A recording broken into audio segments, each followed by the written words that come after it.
6도 등 전국이 영하 17도에서 영하 2도로 오늘보다 낮겠습니다.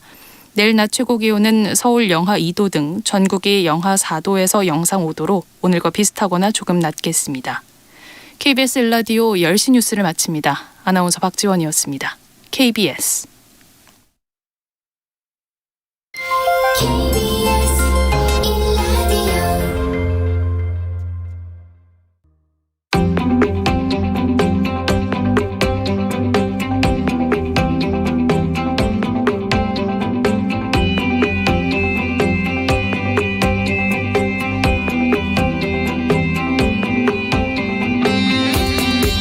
김성환의 시사야.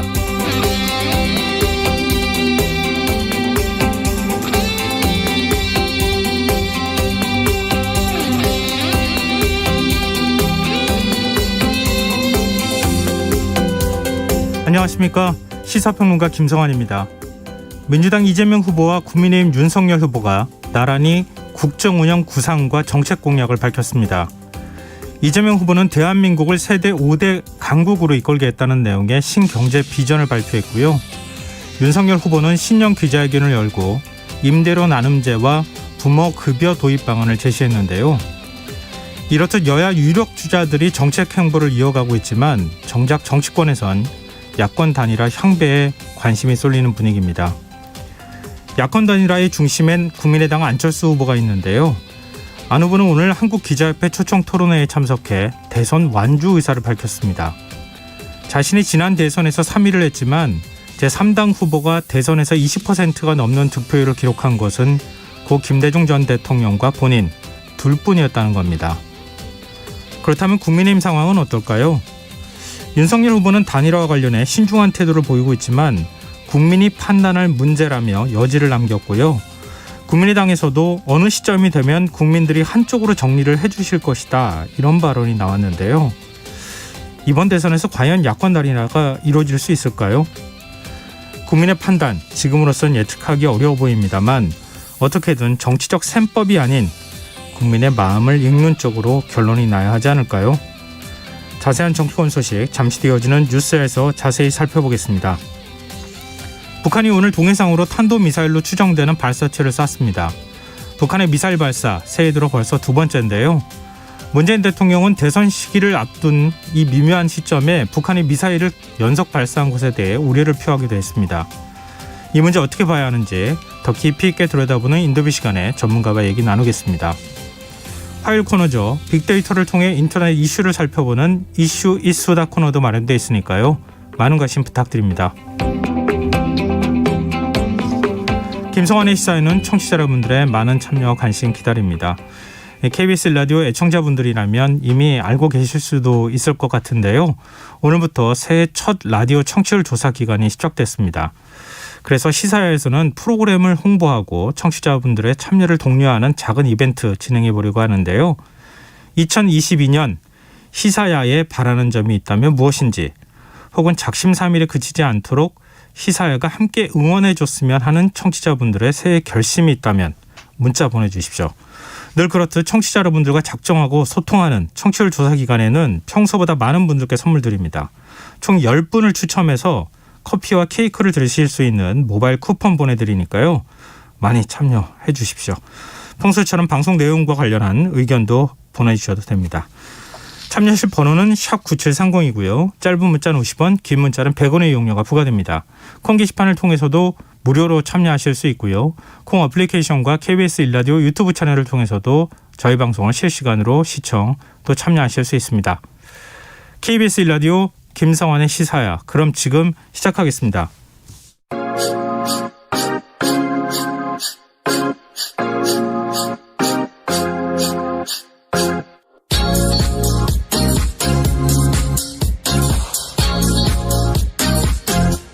KBS 1라디오 김성환의 시사야.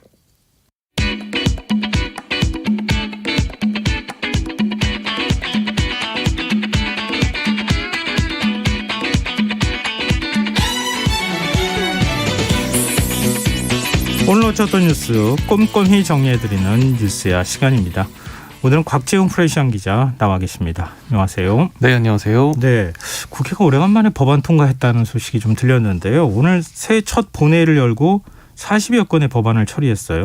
네, 국회는 오늘 본회의에서 이 공기업과 준정부기관 등 공공기관 이사회에 노동자 대표 추천이나 동의를 받은 비상임이사 1명을 선임하도록 하는 내용의 공공기관의 운영에 관한 법률, 이른바 그 노동이사제 도입법 관련 그 법안을 포함해서 약 40여 건의 민생 관련 법안을 처리를 했습니다. 이 공공기관 이사제는 공무원 노조도 그렇고 지금 양대 노총에서 적극적으로 이 통과시키기를 압박을 넣기도 하고 또 협조를 구하기도 했던 사안이잖아요. 네, 그렇습니다. 그러니까 경영의 노동자 대표가 참여한다 이런 취지로 오늘 통과된 법안으로 보시면 되겠고요. 네. 노동이사 자격은 3년 이상 재직 근로자로 임기는 2년으로 하되 1년 단위로 그 연임을 할 수 있게 했습니다. 시민 안전과 관련해서는 이 해체공사 현장 점검을 의무화한 이른바 광주 참사 방지법, 작년 5월에 광주에서 발생한 그 철거 사고 관련 네. 그 비슷한 사례의 사고를 방지하기 위한 법률도 통과됐는데요. 그 철거 건물에 대한 이제 그 안전 점검을 그 허가권자가 의무화를 하도록 하고 예. 이걸 받지 않거나 허위로 받은 것처럼 꾸몄을 경우에는 2년 이하 징역 또는 2천만 원 이하의 벌금을 부과하도록 해서 현재 1천만 원 이하 과태료보다 처벌 수위를 대폭 끌어올렸습니다. 네. 또 정치 개혁과 관련해서는 정당 가입 연령을 현재 18세에서 16세로 낮추는 정당법 개정안이 통과됐고요. 또 재외국민 그 투표소 확대 내용을 담은 선거법 개정안이 또 오늘 본회의를 통과했습니다. 네. 이 공공기관 노동이사제는 사실은 좀 보수 야권에서는 좀 이 반대의 목소리가 좀 크지 않았었습니까? 조금 이례적인데요. 네, 원래는 재계 그다음에 보수 정치권에서는 반대하던 법안인데요. 예. 지난달 이제 국민의힘 윤석열 후보가 이 한국노총을 방문해서 네. 한국노총 위원장과 간담회를 한 이후에 이 아주 전향적으로 이걸 검토하겠다 이렇게 선언한 이후에 이 물꼬가 터졌습니다. 특히 이제 더불어민주당 이재명 후보가 작년 12월 정기국회 처리를 이제 공언한 데 이어서 이 야당 대선 후보도 이제 찬성이 나오면서 이제 결과적으로 국회 논의가 오늘 처리가 가능하게 된 건데요. 다만 이제 처리 과정에서는 이제 기재위 경제재정소위에서 이제 국민의힘에서 법안 심사에 불참을 해서 민주당 의원들이 안건조정위를 구성했는데 좀 굉장히 이례적인 일이었던 게 이 법안 자체에는 찬성을 한다고 하면서도 이제 기업들에서 반대하고 우려를 표한다 네. 이런 이유를 들어가지고 이제 기재위 소위나 기재위 전체회의 때는 그 국민의힘에서 참여를 하지 않았었습니다. 다만 오늘 법사위 그 전체회의 그다음에 국회 본회의에서는 합의 처리가 됐습니다. 결국은 민주당이 단독으로 처리한 것처럼 모양새는 만들어 놓고 결국 뭐 내용상으로는 대선 앞두고 있으니까 동의했다. 뭐 이렇게 정리가 될 수도 있겠네요. 네, 뭐 같은 국민의힘 소속 의원들이지만 뭐 기재위원, 법사위원 간에도 약간 입장 차이가 있었던 것 같습니다. 이 재계와 노동계 반응은 좀 엇갈릴 것 같은데요. 네, 노동계는 환영 입장을 밝혔는데요. 이 한국노동조합 총연맹 즉 한국노총은 그 오늘 본회의 통과 후 낸 성명에서 노동이사제 도입을 환영한다며 앞으로 공공기관의 잘못된 경영 결정과 지배구조를 바로잡을 수 있어 더 질 좋은 공공서비스 제공으로 이어질 것을 기대한다고 밝혔습니다. 민주노총도 이미 노동이사제를 시행하고 있는 공공기관이 적지 않지만 사용자 측 결정에 노동자가 들러리를 서는 경우가 많았다면서 공식 법제화로 사용자 측의 독단을 견제하는 데 도움이 될 것으로 보인다고 기대감을 표했습니다. 네. 반면 경제계에서는 일제히 반대 의사를 밝혔는데요. 그 대한상의, 한국경영자총협회 또 전국경제인연합회, 정경련 등은 오늘 법률 개정안에 대해 한 목소리로 이 노동이사제가 민간기업으로 확대되지 않아야 한다 이렇게 여론장을 놨습니다. 네. 대한상의는 매우 유감이라면서 우리나라의 노사관계, 지배구조 풍토와는 맞지 않는다고 주장하고 향후 민간기업에까지 확대되지 않도록 해야 할 것이라고 강조했습니다. 네. 경총 역시 노동이사제는 우리 경제 시스템에 부합하지 않는다면서 이사회가 노사 갈등의 장으로 변질돼 신속한 의사결정을 저해할 수 있다고 주장했습니다. 네. 앞으로 이제 공공기관의 어떤 변화를 이끌어낼지 공공기관 노동이사가 이제 들어가는 거잖아요. 이사회에. 그렇죠. 좀 적극적으로 견제 역할을 해서 공공기관의 투명성이나 이런 걸 좀 높이는 그런 계기가 됐으면 좋겠다 이런 생각이 드네요. 그리고 추경 편성과 대장동 특검을 논의하기 위해서 여야 원내 수석 부대표가 만났다고 하는데 결과가 어땠습니까? 네, 더불어민주당 한병도 그리고 국민의힘 추경호 그 양당 원내 수석 부대표가 오늘 오후 이 회담을 가졌는데 결국 이견만 확인한 채 그 회담이 마무리가 됐습니다. 민주당에서는 추경 편성 그리고 지방선거 선거구 획정을 위해서 2월 임시국회를 소집하자 이렇게 요구를 했는데 국민의힘 측에서는 좀 그 부정적 소극적인 반응을 보였습니다. 이 민주당 한병도 수석 부대표는 회동 뒤에 기자들과 만나서 야당은 굳이 임시회를 소집하기보다 추경 같은 경우 정부로부터 예산안이 오면 그때 검토하자는 입장이다라고 전하면서 네. 그 민주당 민주당 입장에서는 그 법정 기한인 2월 18일 전 야당에서는 그 2월 18일 그 법정 기한 전에 원포인트로 하겠다는 말씀을 주셨다 이렇게 전했습니다.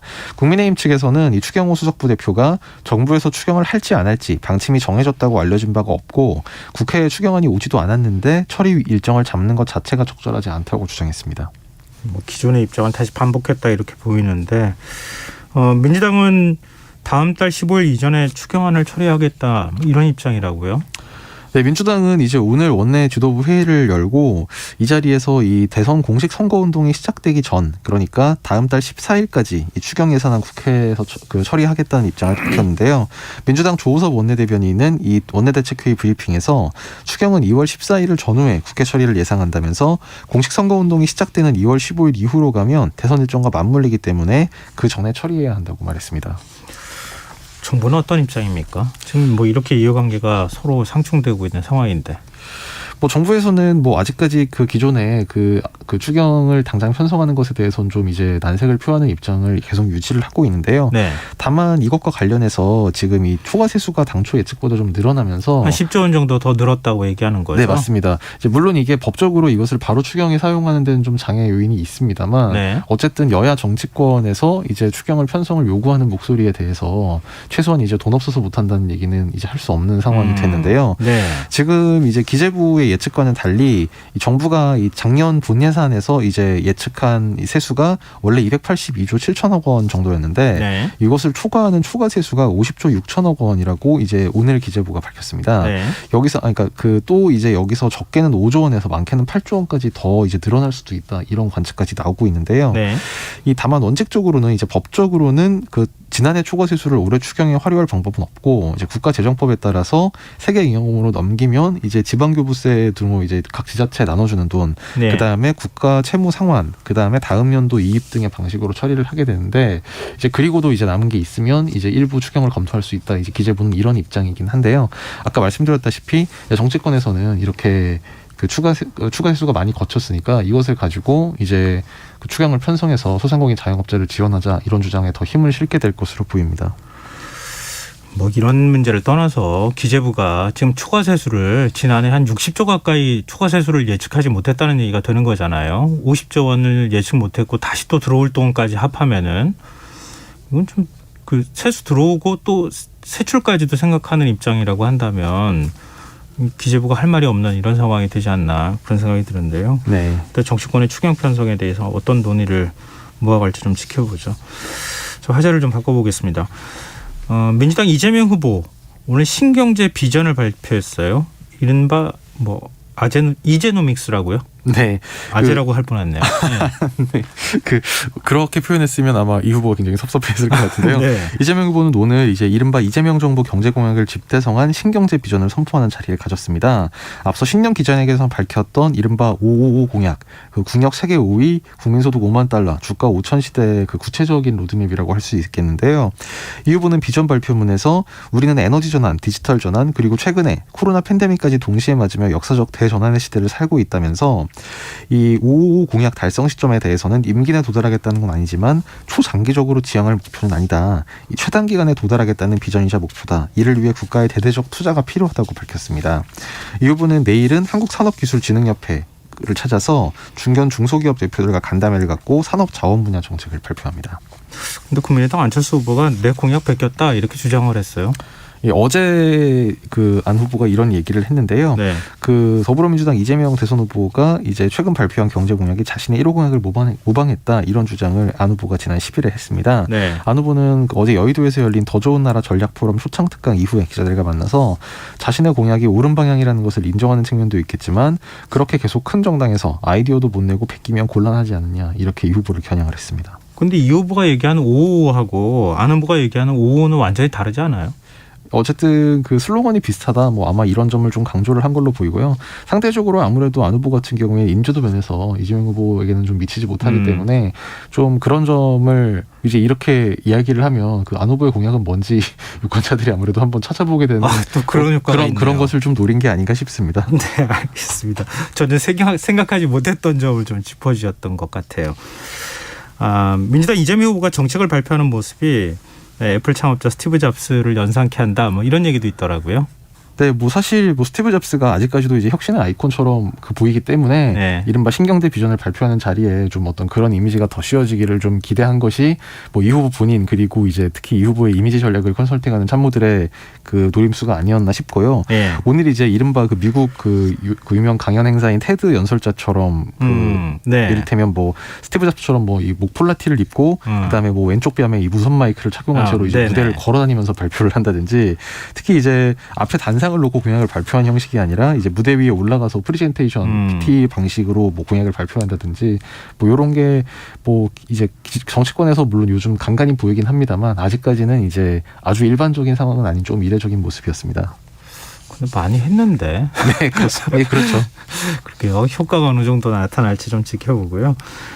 근데 이 후보가 차별금지법에 대해서도 찬성 입장을 밝혔다면서요? 네, 오늘 이 발표 자리가 끝나고 기자들과 만나서 잠깐 이제 질의응답을 하는 자리가 있었는데요. 이때 차별금지법에 대해서 헌법상 평등 원칙이 각 분야에서 실현돼야 해서 제정되는 게 맞다면서 현혹된 곡해, 오해를 하는 분들도 계셔서 이 오해 곡해가 좀 제거되고 충분한 토론을 통해 이견의 많은 부분을 조정해가면 충분히 합의에 이를 수 있다. 이렇게 입장을 밝혔습니다. 네, 이거 굉장히 예민한 사안이기도 했기 때문에 그동안에 사실 명확한 입장을 밝히지 않았었던 거잖아요. 입장을 이제 밝혔다는 거고. 근데 민주당 송영길 대표가 한 언론 인터뷰에서 논란이 될 만한 발언을 했습니까? 오늘 송영길 대표가 MBC 방송에 출연을 했는데요.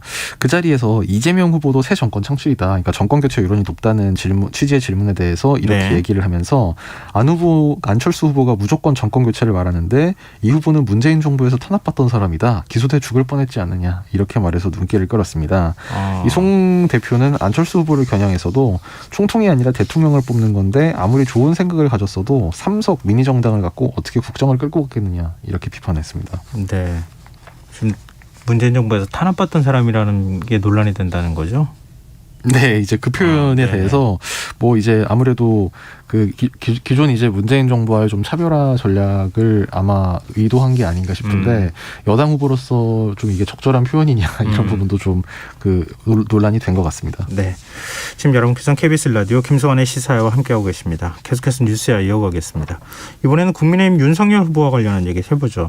오늘 신년 기자회견을 했는데 어떤 얘기 나왔습니까? 네, 윤 후보는 오늘 신년 기자회견에서 자신의 경제, 의료, 복지 공약들을 발표하는 자리를 가졌는데요.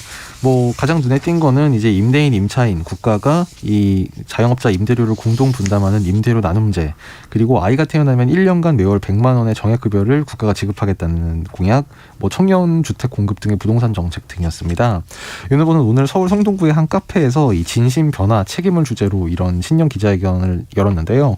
윤 후보는 임대료를 임대인, 임차인, 국가가 3분의 1씩 나누어 분담하는 임대료 나눔제를 도입하겠다며 이를 통해 벼랑 끝에 몰린 자영업자들을 구해내겠다고 밝혔습니다. 윤 후보는 생계형 임대인을 제외한 임대인도 고통분담을 위해 임대료의 3분의 1을 삭감하고 그중 20%는 세액공제로 정부가 돌려드리겠다고 약속했습니다. 경제 부동산 정책으로는 청년 원가주택 30만 호와 역세권 첫집주택 20만 호를 차질 없이 건설하겠다고 했고 또 재앙적 수준의 저출생을 극복하기 위해 아동, 가족, 인구 등 사회 문제를 종합적으로 다룰 부처의 신설을 추진하겠다고 밝혔습니다. 또 아이 갖기를 원하는 국민을 지원하기 위해 전국민 대상으로 부모급여를 도입하겠다면서 아이가 태어나면 1년간 매월 100만 원의 정액급여를 받도록 하겠다고 밝혔습니다. 네. 이 부모급여 신설 방안이 최근에 논란이 된 여성가족부 폐지 주장의 대안으로 제시된 게 아니냐 뭐 이런 해석도 있는데 이거 어떻게 봐야 되는 거예요? 윤석열 후보는 지금 여성가족부 폐지에 대해서 굉장히 계속 강경한 입장을 거듭 밝히고 있는데요. 네. 오늘 정확하게 나왔던 질문은 이 오늘 그 아동가족 인구 등 사회 문제를 종합적으로 다룰 부처를 신설하겠다 이렇게 윤 후보가 발표를 한 데 대해서 한 기자가 이것이 여성가족부 폐지에 대한 그 윤 후보의 대안이냐 이렇게 물으니까 네. 이것은 여성가족부에 대한 대안 부처를 말씀드린 게 아니다라면서 여성가족부는 국민들이 기대했던 역할을 제대로 못했다고 판단하고 있다. 국민들이 기대했던 부분, 그러니까 여성가족부의 국민들이 기대했던 부분은 다양한 국가의 행정 수요에 부응하게 빈틈없이 할 것이다. 이렇게만 얘기를 했는데요. 네. 그러니까 한마디로 여성가족부는 폐지하고 기존의 성평등 정책 등 여성가족부 고유 업무 영역들은 무슨 뭐 다양한 국가 행정 수요에 뭐 부응해서 하겠다. 뭐 이런 애매한 정도의 입장만을 밝힌 것이어서 네. 계속 논란이 예상이 되고 있습니다. 그렇군요. 이 좀 아까 555 공약 이재명 후보가 냈다고 했잖아요. 네. 안철수 후보가 내 거 베꼈다 이렇게 얘기했다고 하던데 이 임대료 나눔제는 또 민주당에서 우리 거 베낀 것이다 뭐 이렇게 또 주장을 하고 있더라고요. 네, 오늘 저녁 방송에서 오늘 그 저녁 그 방송 뉴스들에서도 그래서 뭐 공약들이 주요 후보들의 공약이 다 너무 서로 닮아가는 거 아니냐 이런 지적이 나오기도 했습니다. 그거 좋은 거 아니에요? 누가 하더라도 그렇게 되는 거니까 어떻게 생각해 보면. 좀 반동담스럽게 얘기 좀 해봤고요. 자, 윤석열 후보 또 발언이 또 파장을 낳고 있는 게 북한 미사일 도발에 대한 대응 방안으로 선제 타격론을 지금 거론했어요. 정치권에서 지금 공방이 벌어지고 있네요. 근데 이거는요, 사실 이게 막 조건부로 사실 얘기를 한 겁니다. 그러니까 만약에 이런 식의 얘기인데요.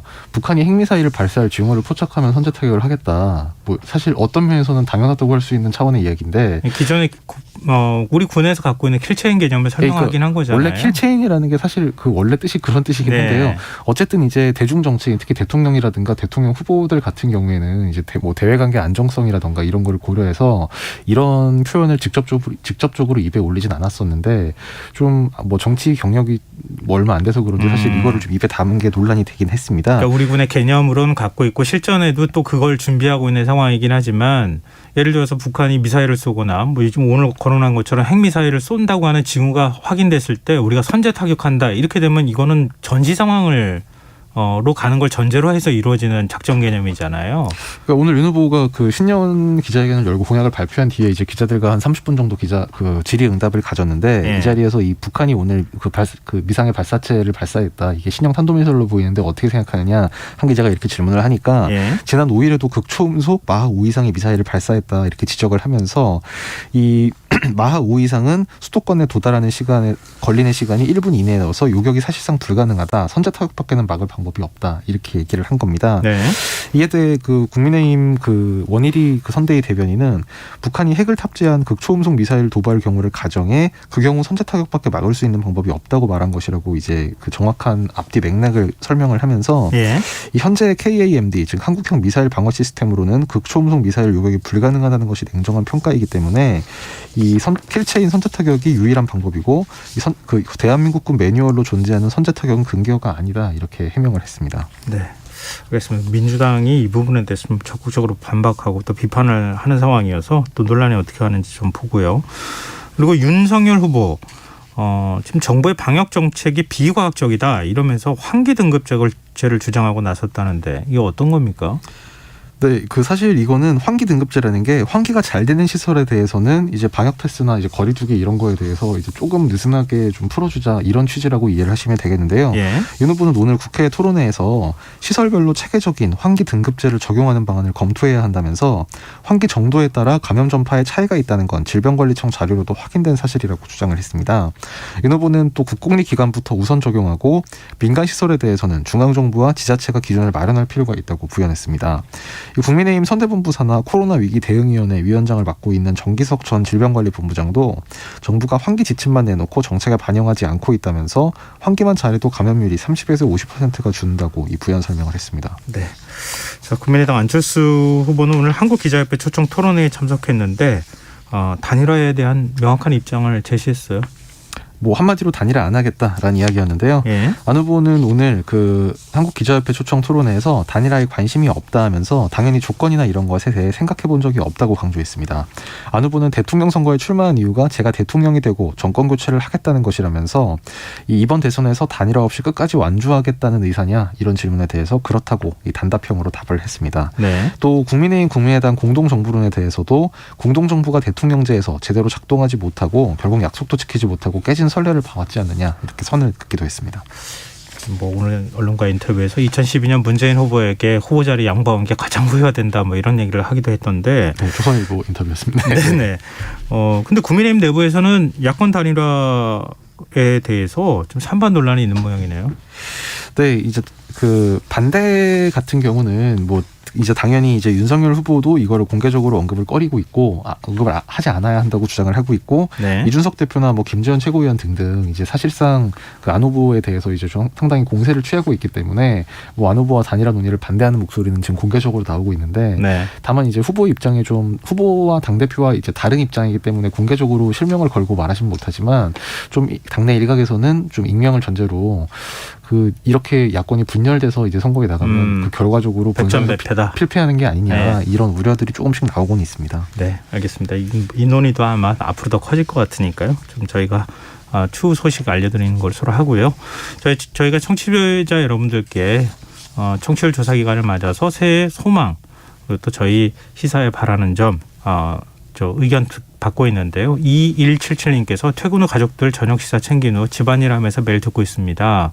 관심 분야인 정치, 경제, 세계 등에 대해 두루두루 전해주셔서 덕분에 세상사를 놓치지 않고 살고 있습니다. 감사합니다. 이런 의견 주셨고요. 3009님, 평소 즐겨 듣고 있는 애청자입니다. 제가 바라는 것은 기계적 균형 보도도 좋지만 진정 나라와 국민을 위한 정책과 제도를 제언하는 후보를 평가해 주시기를 간곡히 부탁드립니다. 감사합니다. 이런 의견 주셨습니다. 예, 청취자 여러분들 의견 소중히 듣겠습니다. 계속해서 의견 많이 보내주십시오. 자, 오늘 뉴스는 여기까지 하겠습니다. 지금까지 곽재훈 프레시안 기자였습니다. 고맙습니다. 네, 감사합니다.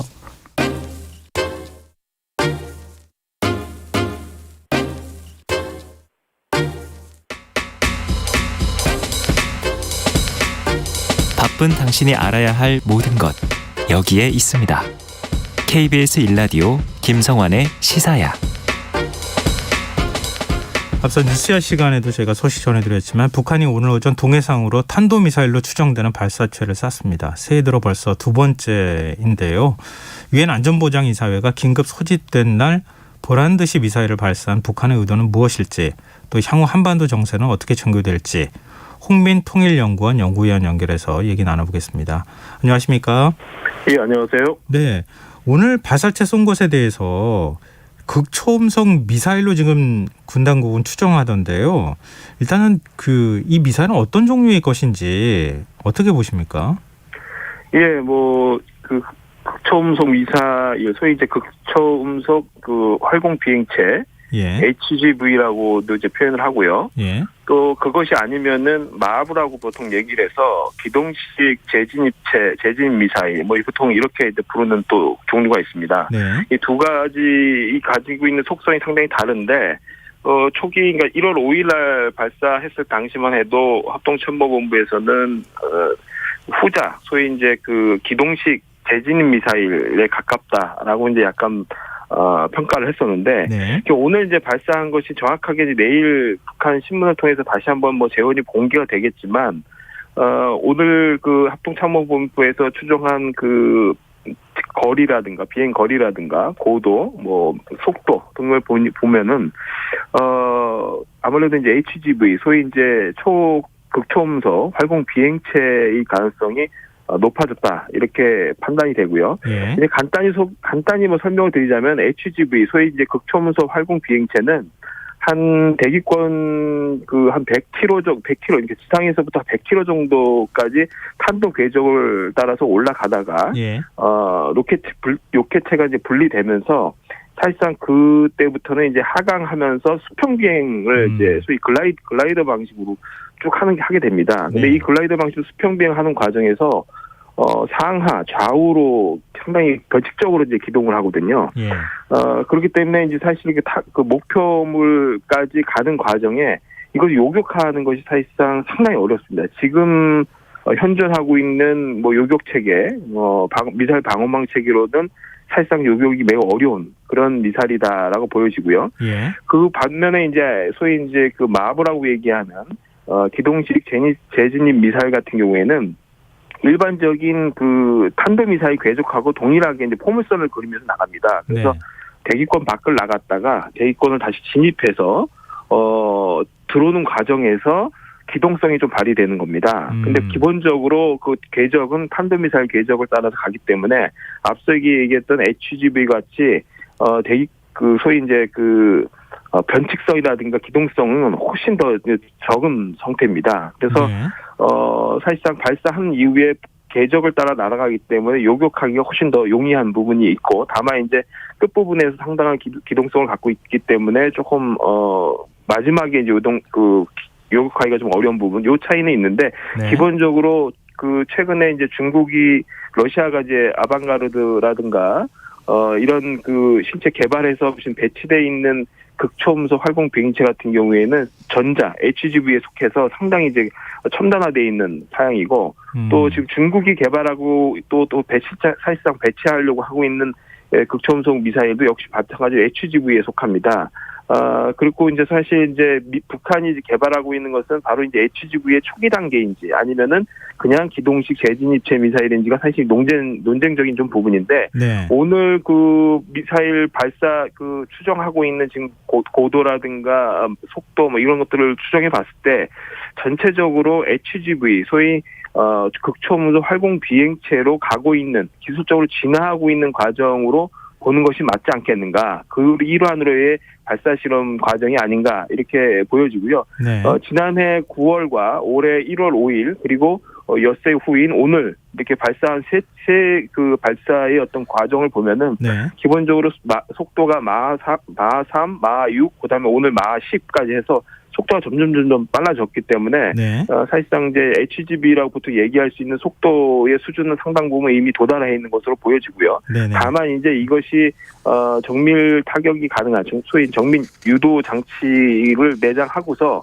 그 소위 이제 글라이더 비행을 하는 과정에서 변칙성들이 정말 실제로 제대로 기술적으로 구현됐는가? 네네. 뭐 이런 이제 부분들은 굉장히 정밀한 분석이 필요하지만 어쨌든 상당 부분 HGV, 소위 극초음속 활공 비행체의 기술적 과정의 실험이 아닌가 이렇게 판단이 됩니다.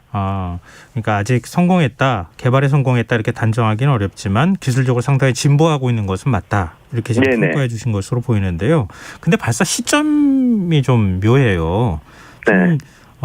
엿새 전에 발사 마치고 이 발사 성공했다고 얘기하고 엿새 만에 또 미사일 또 발사했거든요. 네. 이 시점을 맞췄다고 봐야 되는 겁니까?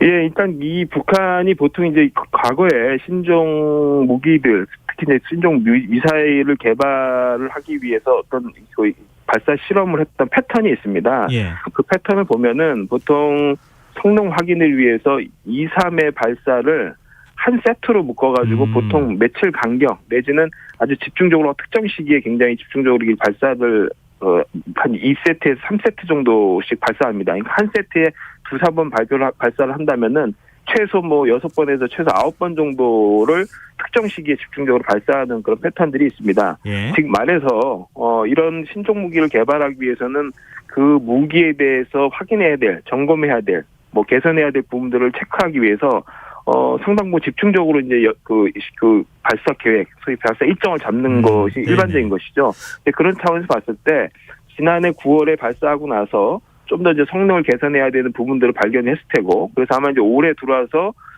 가장 이제 극초음속 미사일 부분이 지금 북한이 연구 개발이 앞서 있기 때문에 이 부분들을 집중적으로 아마 이제 발사를 하겠다. 그래서 아마 일정을 잡았을 가능성이 매우 높습니다. 그래서 그 일정을 잡아놓은 상태에서 예를 들면 이제 우리 한국 군 당국에서의 그 1월 5일 발사에 대한 평가, 또 그다음에 이제 최근에 어떤 뭐 북한 유엔 차원에서 그 소위 1월 5일 발사했던 것에 대한 일종의 어떤 회의가 소집돼서 거기에 대한 일종의 이제 발언들이 나오는 것들, 네. 뭐 이런 여러 가지 시기적인 것들을 일부는 고려를 했겠지만 기본적으로는 그 아마 발사 계획 일정들을 미리 수립해 놓고 뭐 타이밍상 하루 이틀 정도나 며칠 정도는 당길 수 있겠죠. 그러나 기본적으로는 그 발사 계획의 일환으로 아마 추진하고 있는 것이 아닌가라는 생각이 듭니다. 네.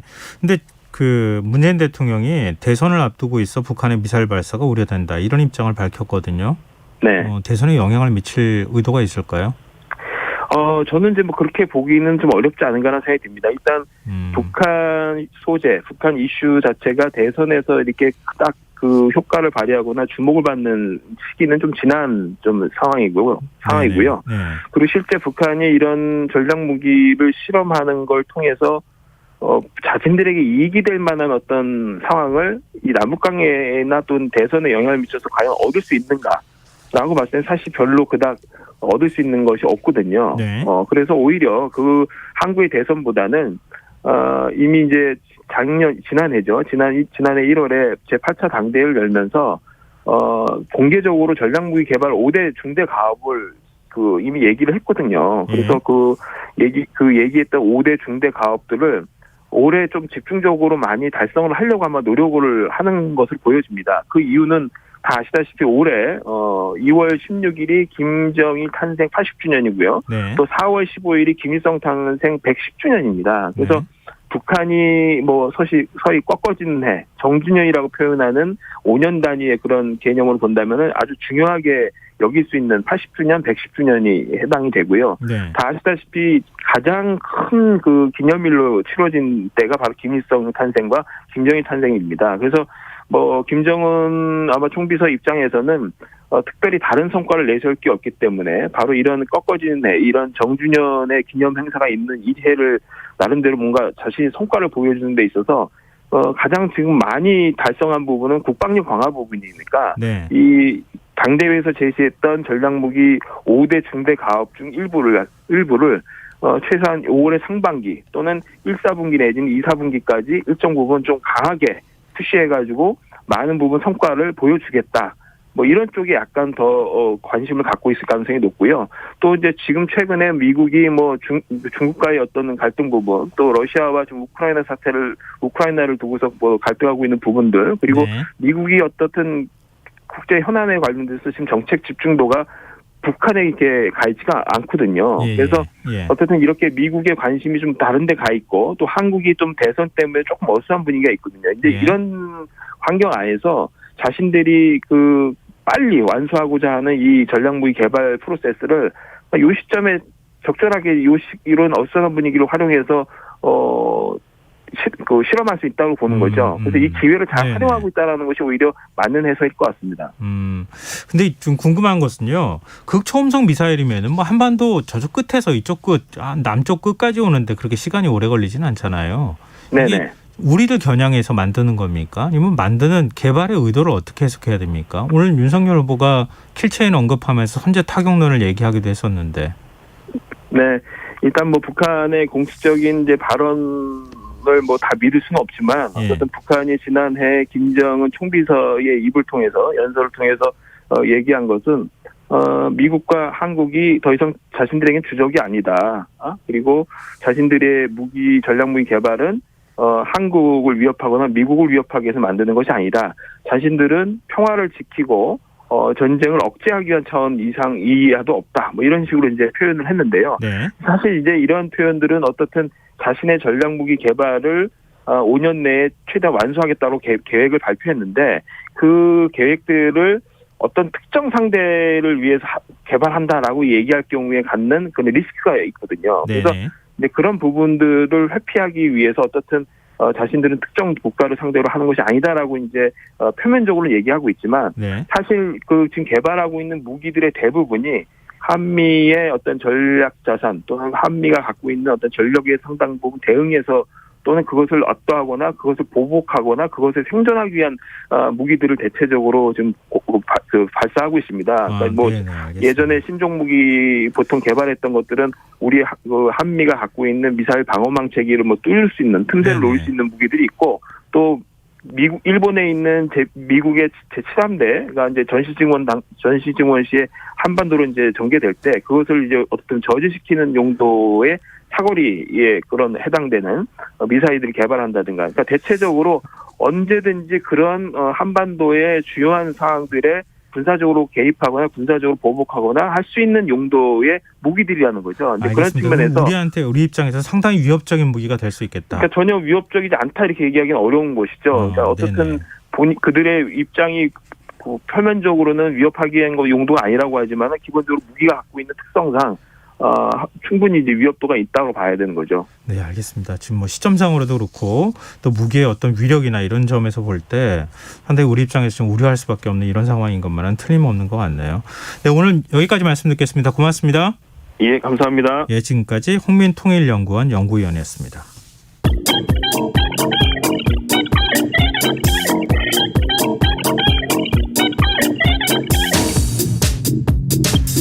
빅데이터로 인터넷에서 화제가 되고 있는 이슈를 살펴보는 시간입니다. 이슈 이수다. 빅데이터를 읽어주는 남자입니다. 한국인사이트 연구소 김덕진 부소장 스튜디오에 나와 계십니다. 안녕하세요. 네, 안녕하세요. 반갑습니다. 김덕진입니다. 자, 한 주간에 어떤 흐름이 보이셨습니까? 네, 이번 한 주간은 아주 또 흥미로운 주제들, 특히나 또 기대가 되는데요. 제가 좋아하는 주제들이 또 IT? 아주 많이 나왔습니다. 아, 그래요? 네. 김덕진 부소장과 네. 저희 청취자분하고 제 생각이 일치하는지 한번 확인해 보죠. 자, 그럼 네. 첫 번째 이슈 어떤 겁니까? 1위 주제는요. 네. 경제 분야인데요. 네. 일단 1위는 제가 별로 좋아하는 건 아니에요. 왜냐면 키워드가 급락입니다. 급락. 급락, 네. 주가 급락. 네, 아. 주요 기업들의 이 주가 급락과 관련된 이슈가 유독 이번 주에 좀 많이 있었는데 네. 가장 첫 번째 회사는 카카오입니다. 네, 카카오가 실제로 이제 이달에만 시총이 8조 가까이 증발했고요. 뭐 예. 카카오 그룹 전체로 보면 현대차 그룹을 넘보는 한 100조 원대까지도 이제 넘었었잖아요. 작년 12월에 시가총액이 113조 원이었는데 네. 이게 지금 93조 원대까지 급감한 어허. 것이지요.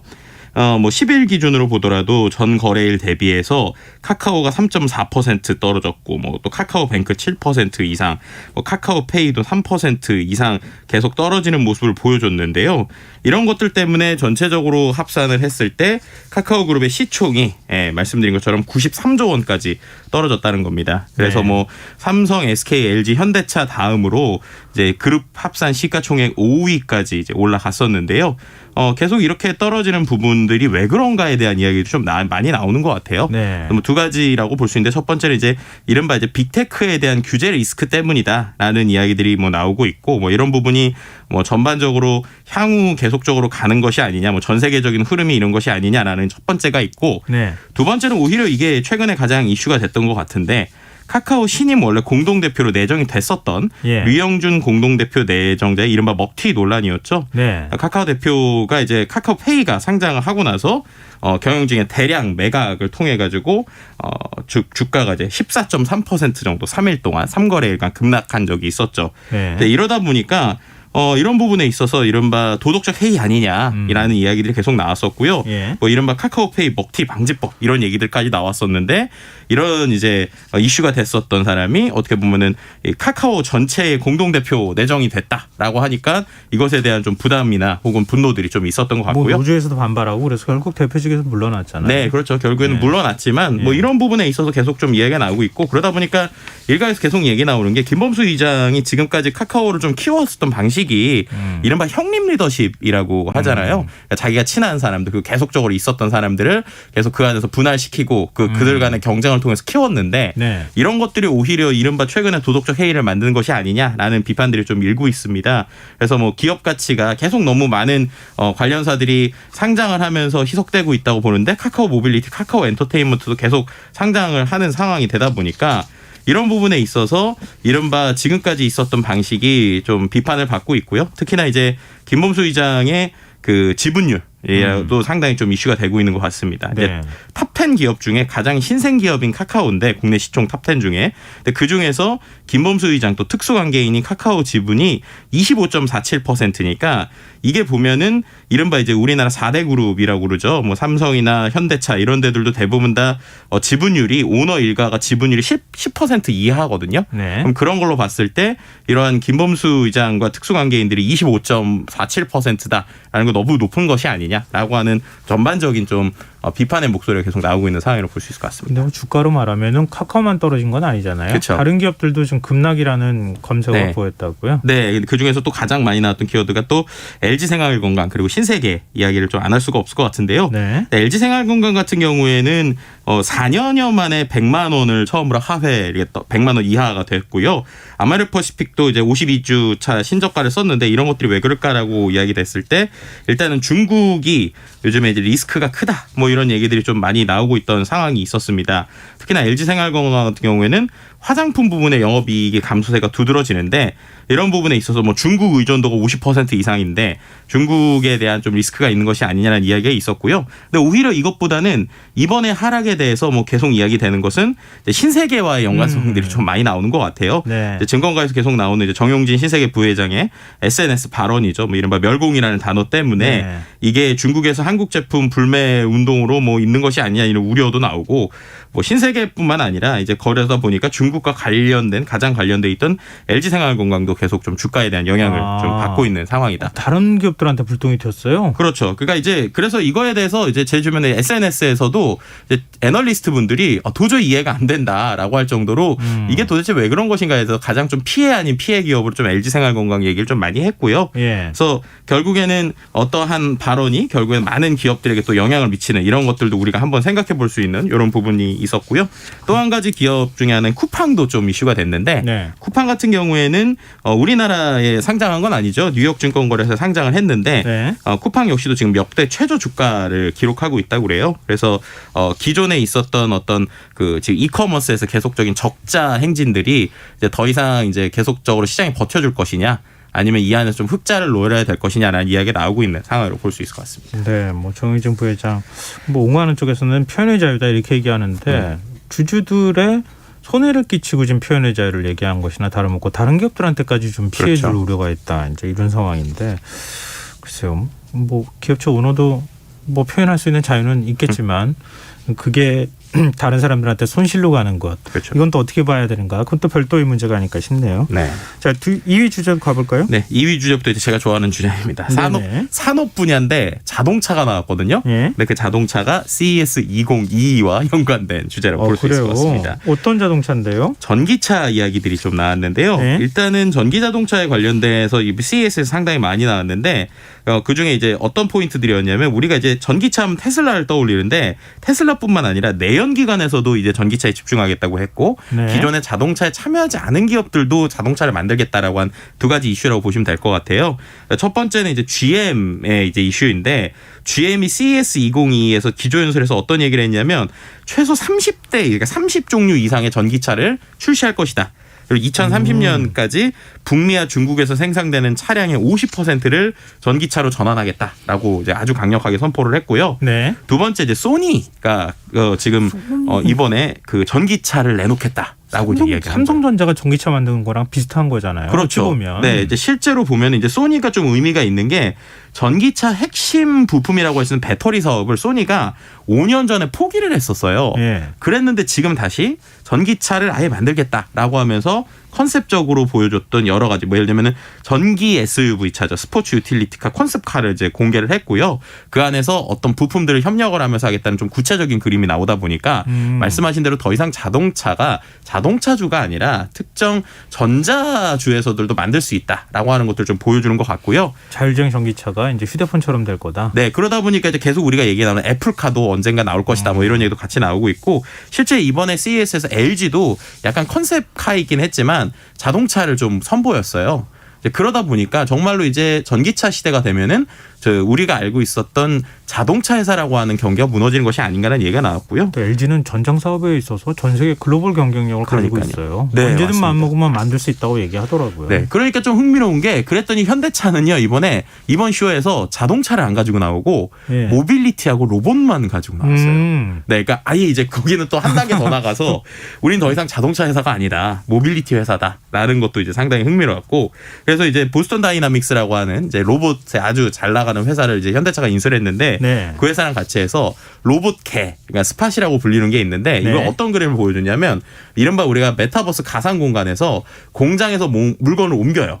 그럼 실제 현실 공장에서 로봇 개가 사람 대신에 물건을 옮겨주는 거예요. 네, 그런 식의 그림까지 현대차가 하겠다라고 하는 모습을 좀 보여주면서 이제 또 비즈니스라는 게 또 경계가 무너지고 있구나라는 걸 그러네요. 보여주는 좀 인상적인 모습들이 좀 있었습니다. 근데 자동차 분야 가운데 김덕진 부서장 눈에 네. 좀 신기하게 보였던 게 있다면서요? 저는 역시 눈에 띄는 게 제일 좋았던 것 같은데 뭐요? 색깔이 바뀌는 자동차가 나왔어요. 아마 소식 접하신 분들이 있을 것 네, 같아요. 검은색에서 흰색, 뭐 흰색으로 검은색으로 바뀌는데 이제 BMW에서 이제 기존에 이제 했던 방식이 아니라 새로운 방식을 좀 보여준 거죠. 예. 그러니까 이게 어떻게 되는지에 대해서 궁금하실 텐데 저도 이제 영상을 좀 봤더니 예. 운전자가 앱이나 손짓을 가지고 이렇게 색깔을 변경을 하면 전기 신호를 통해서 자극이 돼서 전기 자극을 통해서 그 바깥의 색깔이 정말 영화에서 보는 것처럼 검은색이 약간 이런 거미줄처럼 변하면서 흰색으로 바뀌고요. 오. 흰색이 또 거미줄처럼 이렇게 되면서 검은색으로 바뀌게 됩니다. 근데 이게 왜 그러냐면 이제 햇빛 반사나 흡수를 조절해서 실내 온도 조절을 할 수 있고 예.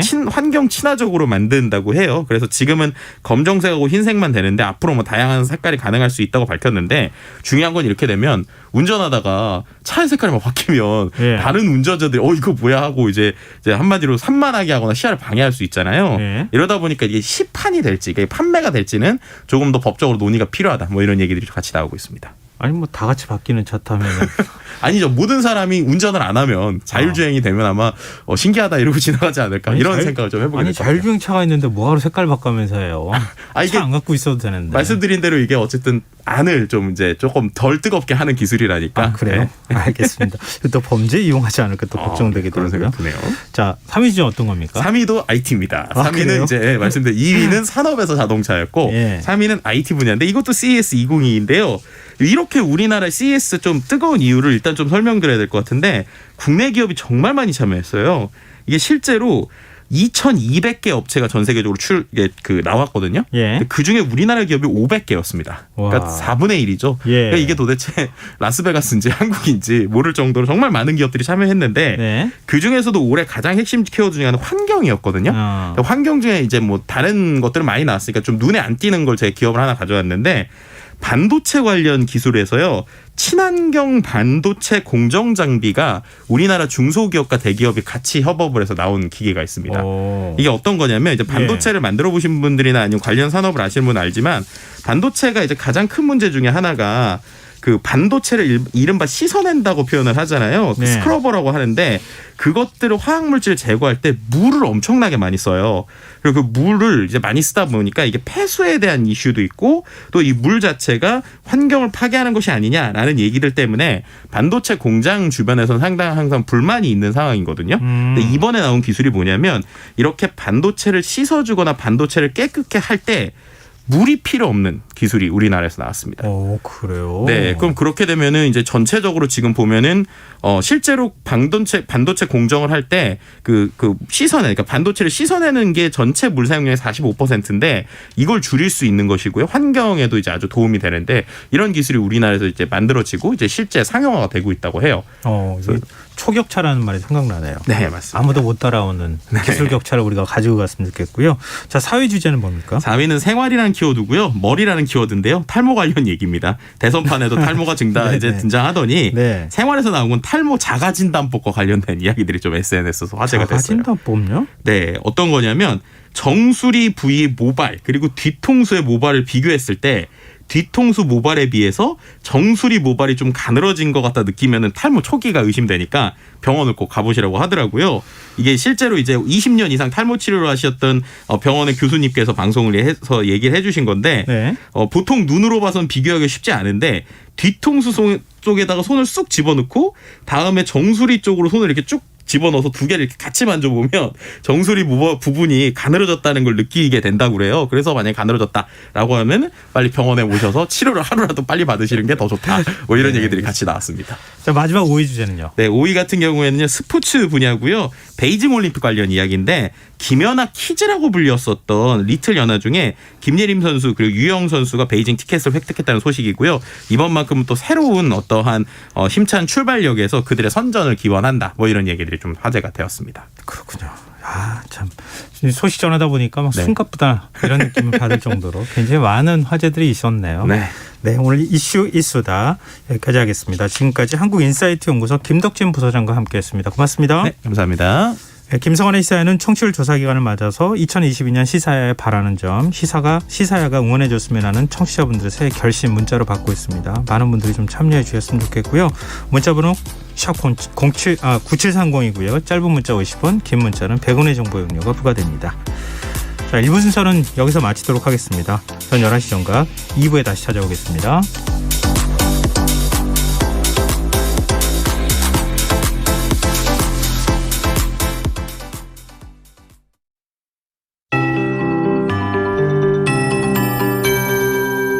KBS 58분 날씨.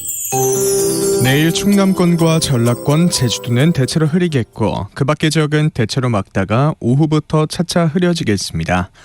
오늘 밤부터 내일 오전 사이 전남권 중부 내륙에 가끔 눈이 날리겠고 내일 오전까지 전라 서해안과 제주도엔 가끔